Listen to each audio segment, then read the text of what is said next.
unless we see the laws as something favorable to us, as something for our good, it is very difficult to observe them.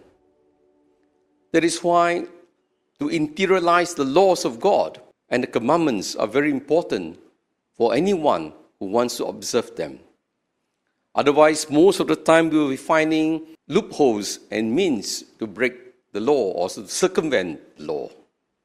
For those of us who have difficulties with the church law, with the church's teaching on certain doctrines and morality, what does the church ask of us? To surrender our intellect and will. In other words, be docile.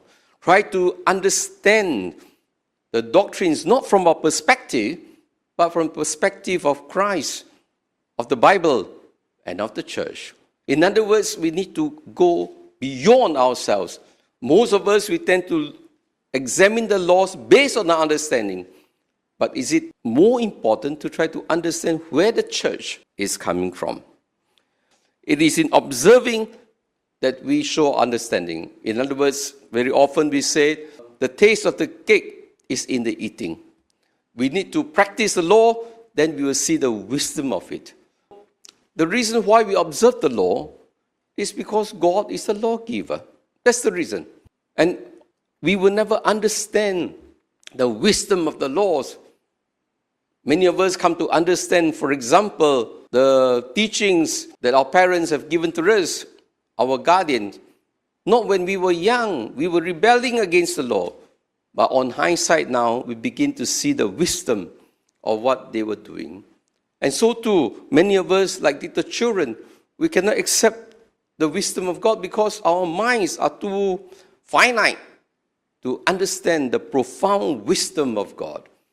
And this is true for many of us. We make so many mistakes because of so-called pragmatism. But later on, those mistakes cannot be undone. But the Lord is not just the giver. The Lord is the giver of love. In fact, God loves us so much that He gave us the law. He has died for us. He has shown His power, His love for the Israelites when they were in Egypt, delivering them. So this God is a God of love. He didn't impose the law so that our lives would be difficult, but like a good parent, in order to protect, to guide us, and to guard us. The real law that Jesus has come to teach us, there is only one law. St. Paul says love is the fulfillment of all the laws.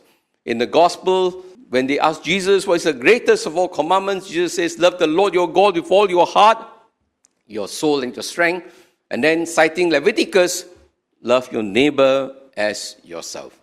So all the laws can be summed up in loving God, loving our neighbors. And that is how we find fulfillment and meaning in life. Jesus perfected the laws. How?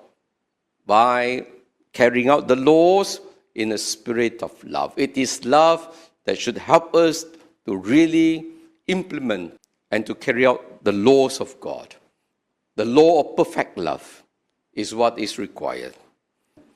Those of us who have responsibility in imparting the faith, those of us in responsibility in guiding the young and those people under our care, we must be very careful. None of us should ever teach our own doctrines, teach our own opinions. You can have your opinion, but if you are a teacher, if you are the one who is guiding people under your charge, and God has placed them under us, you have no right to say, this is my opinion. Your opinion in a theological discussion, yes, but when it comes to instruction, we have to say what the Lord is saying. Teach what the Lord teaches us. Teach what the church teaches. Otherwise, we will be like wolves in sheep's clothing. Although we claim to be official teachers of the church and guardians of others, but we are destroying their lives because of our ignorance and our wrong opinions, misguiding them and causing them to lose faith in God and most of all, to walk in falsehood.